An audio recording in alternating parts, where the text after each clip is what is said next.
Mi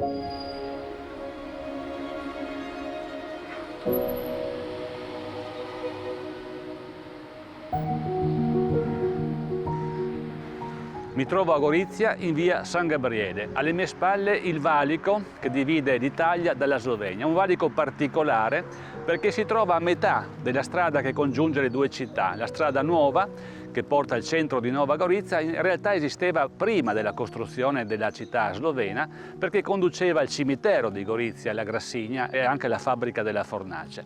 Poi dal 1947 ecco questo valico particolare perché è uno dei pochi in Europa che congiunge il centro delle due città.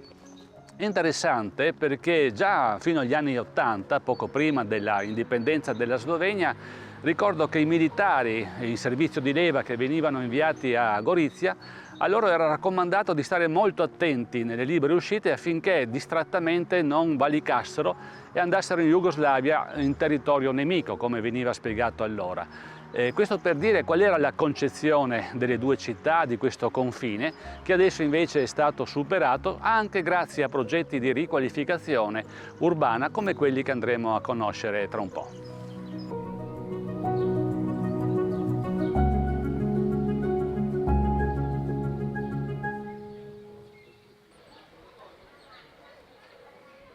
Piazza Transalpina, Piazza Europa.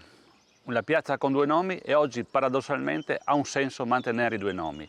Qui dove il confine mostrava la sua faccia più cupa e abbiamo ancora il muretto che sorreggeva la rete confinario, ecco in questo luogo è un po' il fulcro di questo progetto di riqualificazione urbana che intende quasi giocare con il confine, smontare questa rigidità, questa storia complessa, cupa, paurosa del confine e farlo diventare un elemento giocoso, un elemento per ridisegnare questo territorio. Ne parliamo con Sasha Dobricic, architetto dell'Università di Nova Gorica. Buongiorno Sasha. Buongiorno, dobar dan. Dunque di che progetto stiamo parlando? Beh, se cerco di fare una sintesi di non uno progetto ma di tanti progetti, sono dei progetti che certamente cercano di liberare lo spazio piuttosto di occuparlo con un nuovo edificio, un nuovo confine più o meno iconico.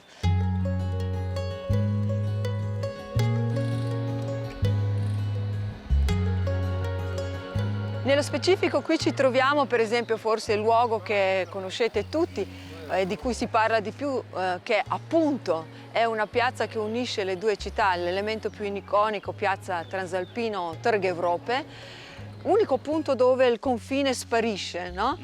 Per dopo riapparire proprio qui, verso nord, verso il Socano e verso sud, verso via San Gabriele o Riauceva.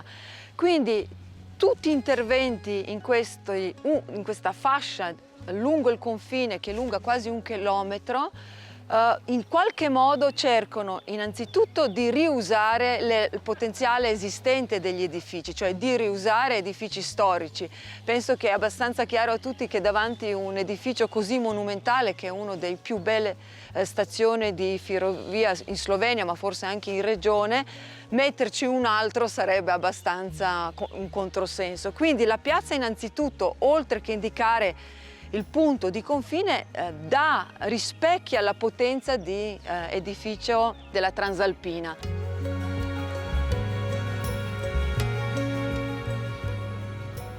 Dopodiché abbiamo il sottopassaggio che immaginate che per la ferrovia un sottopassaggio è una questione prettamente funzionale, no? Invece gli architetti Sadar e Vuga lo interpretano come un nuovo spazio, un anfiteatro per gli eventi che possono ospitare anche i contenuti della capitale della cultura.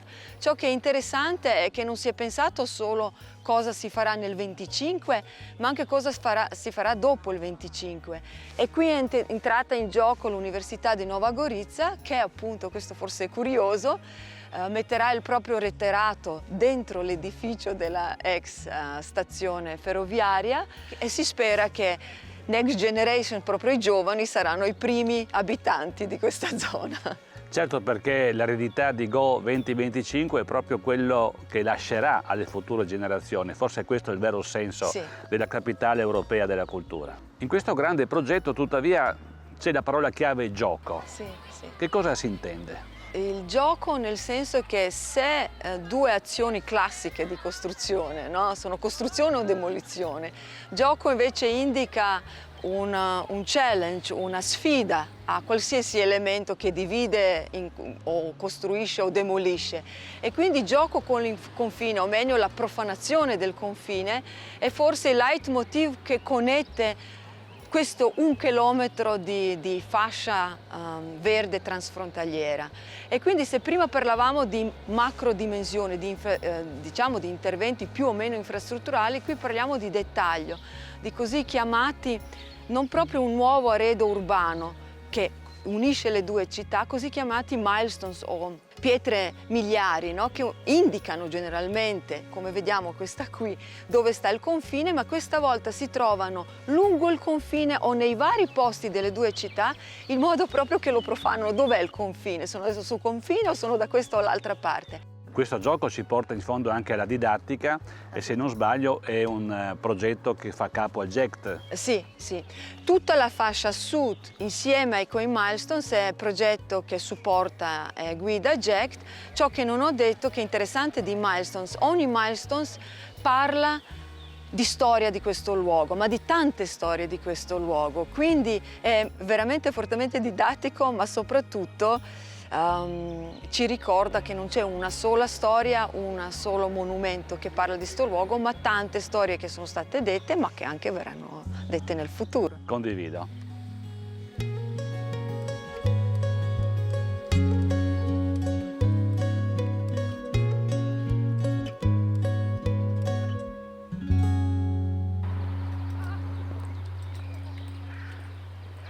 GECT è stato istituito nel 2011 in base al regolamento europeo che prevede l'istituzione di questi GECT. I GECT oggi come oggi ce ne sono in Europa una novantina. Nostro è uno dei più piccoli, uno dei primi, ma proprio per quello, perché siamo piccoli, riusciamo ad implementare tutti gli strumenti che l'Europa ci offre. Per quello siamo contenti che veramente in questi 10-15 anni quasi abbiamo, penso, creato e fatto parecchio per la nostra area, per i nostri comuni. Il GECT è quello che in un modo supporta, stimola, spinge l'area transfrontaliera veramente a farla unica, a collegarsi, ai comuni a parlare tra di loro, le amministrazioni a parlare tra di loro, ma soprattutto ai cittadini di vivere un territorio insieme, non ognuno sulla sua parte, non fare ognuno i propri progetti, ma farli insieme.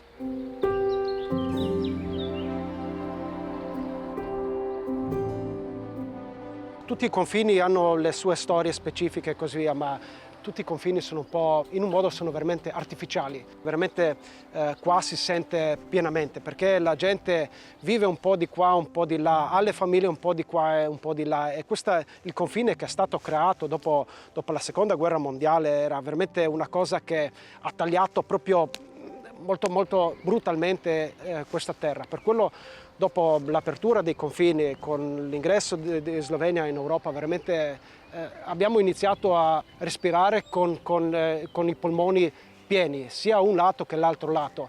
E fa piacere, soprattutto vedendo adesso in questi giorni o in questi tempi, i giovani che veramente non notano più il confine, vanno di qua e di là, non dicono più vado in Slovenia, vado in Italia, ma si dice esattamente dove vai, perché in un territorio che per sempre è stato così legato, così connesso, non ha senso, veramente non aveva senso tagliarlo. Per quello siamo veramente fieri che, in un modo dico anche grazie a tutti i progetti che abbiamo portato insieme con il GECT e con i comuni, che veramente si è perso, veramente non si nota più praticamente il confine.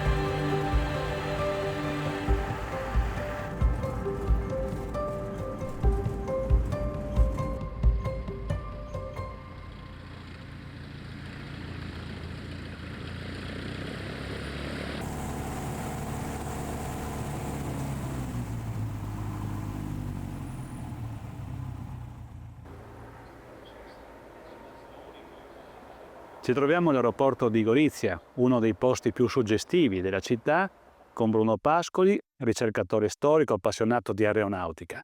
Ecco, ci racconti un po', ci riassuma questa storia gloriosa dell'aeroporto dedicato a Luca d'Aosta. Allora, innanzitutto noi stiamo uscendo da un hangar storico che ha più di 120 anni, è l'hangar Gleiwitz, che è austro-ungarico, pensate voi. Nel 1912 questa distesa, diciamo, di circa 150 ettari venne individuata come il secondo aeroporto militare austro-ungarico.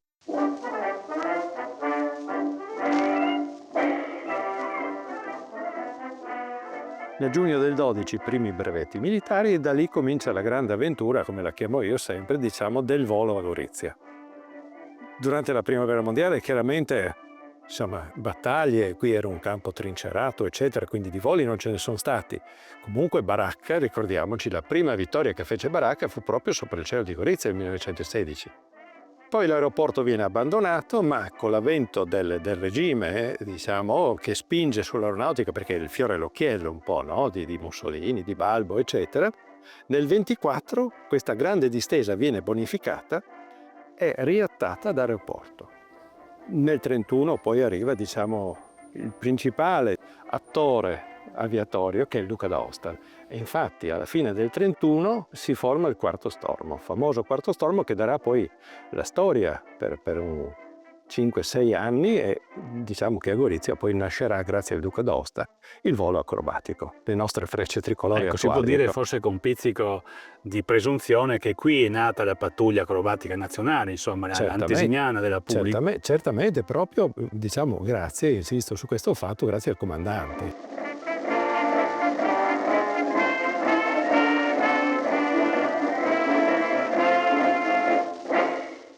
E facciamo un salto di 30 anni, arriviamo al 61, se non ricordo male, quando cosa succede nel 61? Purtroppo, diciamo, Prima Guerra Mondiale, Seconda Guerra Mondiale, c'è una grossa cesura nel territorio di Gorizia.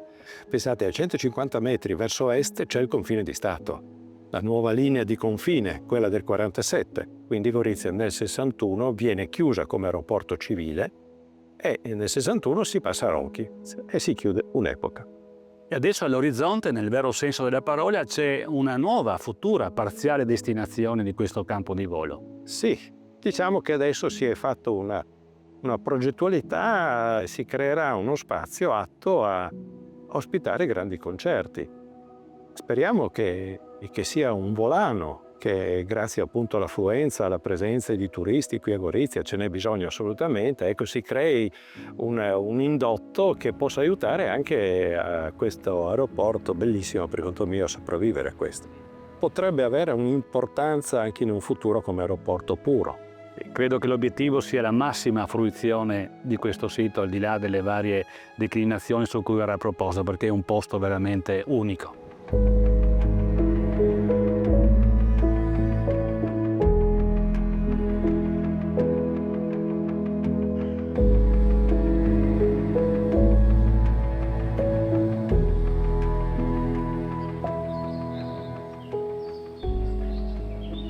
Abbiamo appena visto il verde e se parliamo di verde, se parliamo di ambiente, se parliamo di prospettive leggere, come non pensare ai motivi che caratterizzano la città di Nova Gorica.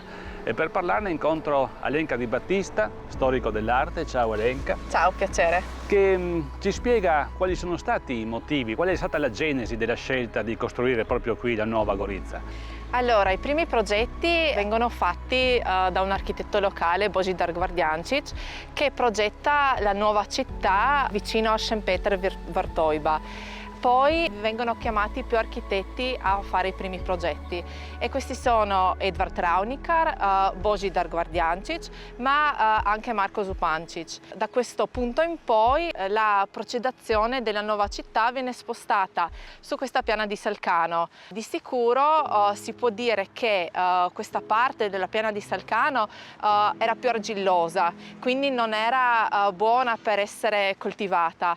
I venti non erano così forti Sì, allora anche questa si può dire che era una delle ragioni sul perché questo posto è stato scelto per la costruzione della nuova città.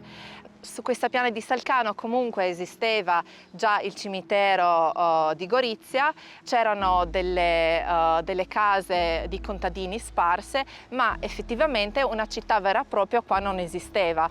E mi pare che qui sussistesse anche l'antica fornace. Credo che uno degli edifici della fornace sia ancora esistente ed è forse l'edificio più vecchio di Nova Gorizia. Sì, oltre al cimitero, nel periodo degli anni 20 è stata costruita una fornace che poi negli anni 60 è stata rasa al suolo, però è rimasto ancora intatto l'edificio più vicino alla strada dove c'erano gli uffici.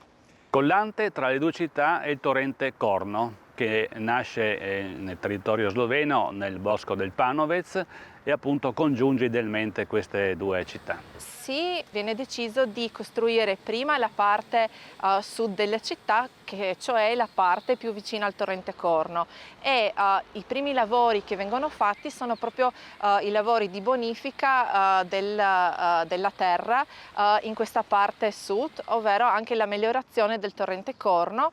E dopo essere stati fatti, con l'aiuto anche delle brigate giovanili, si può cominciare a costruire i primi blocchi. Quindi il torrente Corno è uno dei primi lavori fatti sulla piana nel quale viene costruita la nuova città.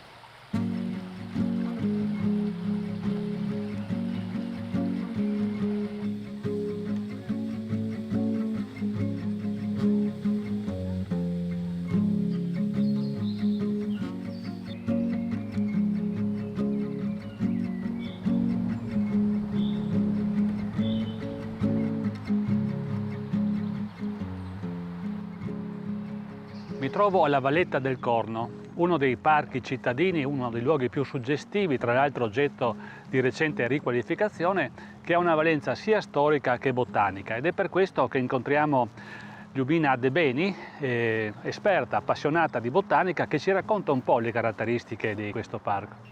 Questa è una storia veramente lunghissima, è una parte della città molto antica proprio e anche molto importante, perché qui sempre scorreva il Corno e continua a scorrere, a volte non se lo vede più perché è stato tombato, però ha fatto parte appunto della storia molto antica della città. E questa valletta è proprio adesso stata rivalutata giustamente e sono stati creati degli angoli anche per i ragazzi, degli sfoghi dove possono giocare, ma soprattutto è importante la sua vegetazione. Ecco, essendo un parco logicamente non è una vegetazione spontanea. Io mi ricordo da piccola di alcuni alberi che c'erano qui, adesso li vedo veramente grandissimi, soprattutto sempreverdi, perché rimangono sempre tutte le stagioni sempreverdi, quindi anche sono distinguibili in qualsiasi momento dell'anno. E qua si veniva a giocare quando il torrente era già tombato, perché il torrente appunto è stato tombato negli anni 40 ed è stata aperta la strada via Italico Brass. Ecco, quella anche molto importante, la strada qui per Gorizia, è un collegamento e che corre appunto lungo tutto il parco, che va ancora molto più avanti.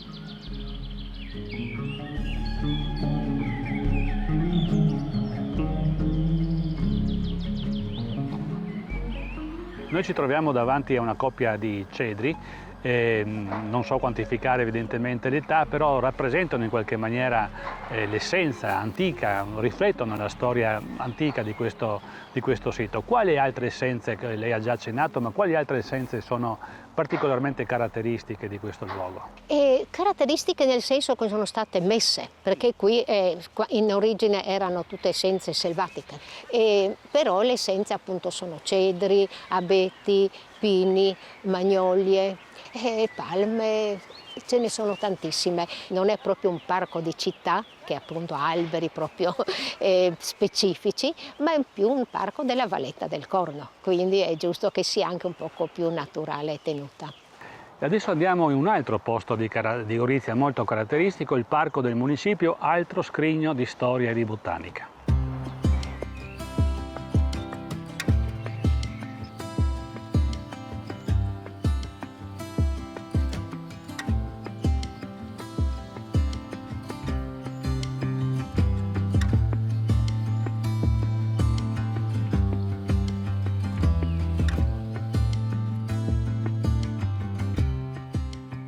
Con Ljubina siamo nel Parco Attens, il parco del municipio, forse il parco più importante dal punto di vista dei simboli, delle istituzioni, della storia della botanica di Gorizia.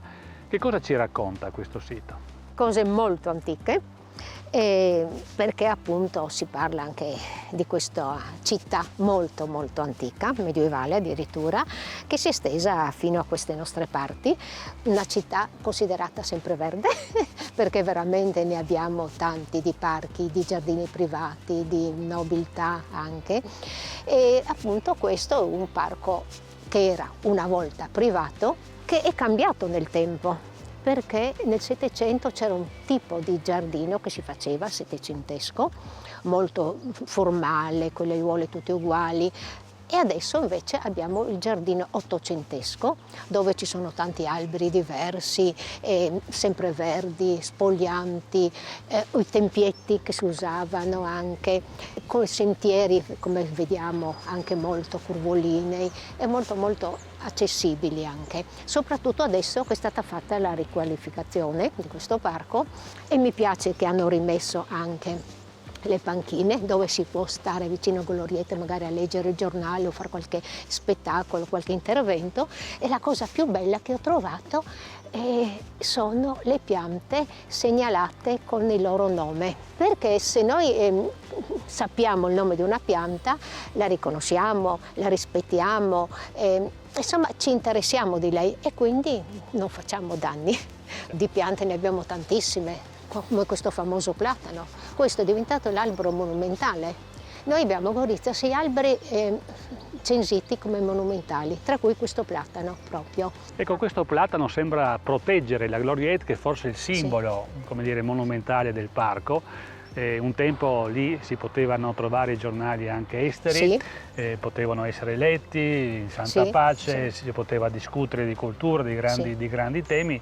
Era un po' il cuore della città, il cuore della città intellettuale. Ma in tutto sommato possiamo anche pensare e sperare che possa rinverdirsi questa tradizione, perché veramente questo è un luogo speciale che invita alla riflessione. Sì, veramente è un luogo perché si è in città ma si è allo stesso tempo fuori dalla città, immersi nel verde. E se nell'estasi del parco ci dovessimo dimenticare di dove siamo, basta alzare lo sguardo e vedere il castello, che siamo a Gorizia.